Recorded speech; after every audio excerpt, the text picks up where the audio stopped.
ఎన్నికల ముందు ఇచ్చిన హామీలన్నీ చేశాం కదా, ప్రజలు మన గురించి ఏమనుకుంటా ఉన్నారు?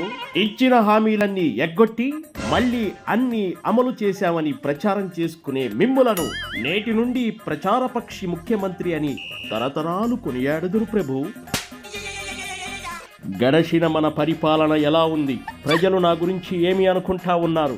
మీ పరిపాలన పరమ చెత్తగా ఉందని ప్రజలు చీకొడుతున్నా ఏమాత్రం సిగ్గు లేకుండా నవ్వుకుంటూ తిరుగుతున్న మిమ్ములను నేటి నుండి సిగ్గులేని సికండి అని తరతరాలు కీర్తించెదరు ప్రభు.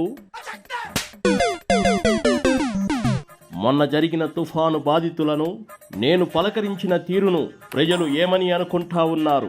ఇన్నాళ్లు నష్టపోయిన పొలాల్లోకి దిగి బాధితులను పరామర్శించిన ముఖ్యమంత్రులను చూసిన ఈ ప్రజలు నష్టపోయిన పొలాల మీదనే స్టేజి కట్టి ఒక్క బాధితుడితో కూడా మాట్లాడకుండా వెళ్లిన మిమ్ములను నేటి నుంచి అన్నింటికీ భయపడే పులివెందుల పిల్లి అని తరతరాలు కొనియాడెదరు ప్రభు.